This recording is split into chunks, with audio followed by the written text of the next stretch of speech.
Hello students, welcome to my YouTube channel NRJ commerce classes. Students, ये chapter 12 consumer protection की next video है, ठीक है। और इसमें बता दूं कि कंज्यूमर प्रोटेक्शन एक्ट 2019 के अकॉर्डिंग कौन पर्सन कंप्लेन कर सकता है, ठीक है। तो सबसे पहला टॉपिक है who can file a complaint and against हुम। कौन कंप्लेंट फाइल कर सकता है और किसके खिलाफ कर सकता है, ठीक है। तो इसका मतलब ये नहीं कि कोई भी कंज्यूमर कंप्लेन कर सकता है बिना किसी रीज़न के। तो यहाँ पर ये जानना जरूरी कि वैलिड कंज्यूमर कौन होगा, ठीक है। तो यानी कंज्यूमर प्रोटेक्शन एक्ट के अकॉर्डिंग कौन पर्सन कंप्लेन कर सकता है अगर उसके साथ फ्रॉड हुआ है तो पहला पॉइंट, एनी कंज्यूमर, जिसने भी गुड्स और सर्विसेज को कंज्यूम करने के लिए परचेज़ किया है, अगर उसके साथ प्रॉब्लम क्रिएट होती है तो वो कंप्लेन फाइल कर सकता है, ठीक। Any voluntary consumer association. अभी वॉलंटरी कंज्यूमर एसोसिएशन क्या होता है? ये कुछ लोगों का ग्रुप होता है, ग्रुप बना लेते हैं, एसोसिएशन बना लेते हैं, ठीक है। वो लोग भी कंप्लेन कर सकते हैं, लेकिन ये ऐसा ग्रुप कैसा होना चाहिए? रजिस्टर्ड बाय लॉ होना चाहिए, ठीक है। और कौन कंप्लेन कर सकता है? The central government or any state government. Central government भी कंप्लेन कर सकती है, स्टेट गवर्नमेंट भी कंप्लेन कर सकती है। किसके अकॉर्डिंग? कंज्यूमर प्रोटेक्शन एक्ट 2019 के अकॉर्डिंग। दूसरा, वन और मोर कंज्यूमर्स। एक कंज्यूमर भी कंप्लेन कर सकता है, एक से ज़्यादा भी कर सकते हैं, या फिर कई लोग मिल के भी कंप्लेन कर सकते हैं, ठीक है। हैविंग द सेम इंटरेस्ट, अगर सबके साथ सेम प्रॉब्लम है तो, ठीक। In case of death of consumer, जैसे मान लीजिए किसी पर्सन ने कोई सामान खरीदा और उसके साथ फ्रॉड हुआ है, लेकिन उसकी डेथ हो जाती है, तो डेथ के बाद कौन कंप्लेन करेगा? हिज लीगल हेयर और लीगल रिप्रेजेंटेटिव, ठीक है। उसका जो भी वारिस होगा, उसका बेटा, बच्चा, वाइफ, जो भी होगा वो कंप्लेन करेगा, ठीक है। या फिर in case of consumer being minor, अगर कंज्यूमर यहाँ पर माइनर हो, उसकी 18 साल से कम की एज है और उसके साथ फ्रॉड हुआ है, तो फिर कौन करेगा कंप्लेन उसकी जगह? His parents or legal guardian. उसके पेरेंट्स करेंगे या फिर कोई लीगल गार्जियन करेंगे। तो पहला टॉपिक क्या था कि कौन कंप्लेन कर सकता है, ठीक है। अब देखेंगे कि against whom complaint can be field, किसके खिलाफ कंप्लेन की जाए, क्या प्रॉब्लम आने पे कंप्लेन की जाए। In case of any defective good supplied, अगर किसी कंज्यूमर को कोई डिफेक्टिव गुड सप्लाई कर दिया गया है, या फिर a complaint can be filed against the manufacturer or seller और डीलर, ठीक है। तो पहले देखा गया कि कब करनी है? जब डिफेक्टिव गुड सप्लाई कर दिया जाए, ठीक है। और किसके खिलाफ करनी है? कि a complaint can be filed against the manufacturer or seller और डीलर, या तो मैन्युफैक्चरर के खिलाफ करनी है, या सेलर के खिलाफ करनी है, या फिर डीलर के खिलाफ करनी है। ये कंडीशन पे डिपेंड करेगा किसके खिलाफ आपको करनी है, ठीक। अब डिफेक्ट मीन्स क्या हो सकता है? डिफेक्ट मीन्स, डिफेक्ट का मतलब भी समझ में आना चाहिए, ठीक है। इसका मतलब नहीं आपके कहने से डिफेक्ट मान लिया जाएगा। Defect means any fault. Imperfection, अगर गुड्स इम्परफेक्ट बना हो, उन्होंने बोला परफेक्ट है लेकिन अगर वो इम्परफेक्ट हो तो डिफ़ॉल्ट हो किस में आएगा? डिफेक्ट में आएगा।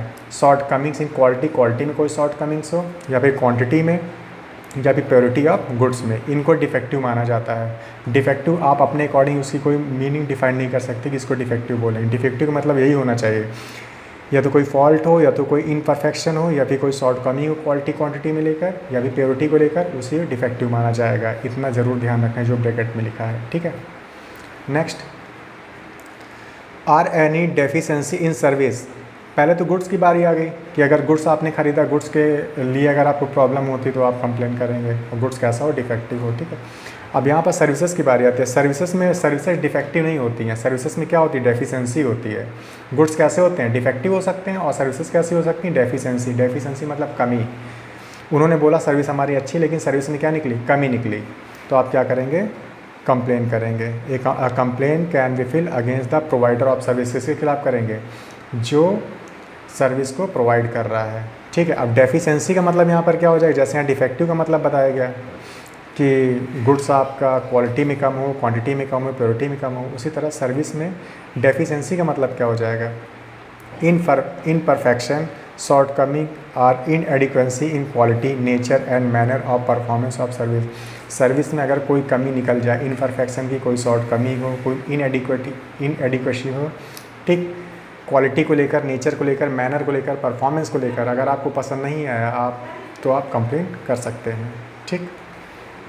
आप देख सकते हैं नेक्स्ट कंटेंट है हमारा, who are not considered as consumer under consumer protection act 2019। Students यहाँ से भी क्वेश्चन आ सकता, केस स्टडी आती यहाँ से भी, कुछ केस स्टडी ऐसे आएंगी आपको ऐसा बता दिया जाएगा कि ऐसे कंज्यूमर की कंडीशन बता दी जाएगी, तो आपको पहचानना पड़ेगा क्या ये कंप्लेन कर सकता है कि नहीं कर सकता, तो आपको ये कंडीशन आनी चाहिए। या फिर गुड्स से और सर्विस से रिलेटेड कुछ कंडीशन डाल दी जाएंगी कि बताओ अच्छा कंप्लेन होनी चाहिए कि नहीं होनी चाहिए, ठीक है। तो ये कंटेंट आपको पता होना चाहिए। ये ऐसी डिफेक्टिव, इसको डिफेक्ट गुड माना जाएगा, इसको डेफिशिएंसी मानी जाएगी सर्विस में। अब देखते हैं कुछ केस स्टडी यहाँ से डाल दी जाएगी कि किसको कंज्यूमर माना जाए और किसको कंज्यूमर ना माना जाए, ठीक है।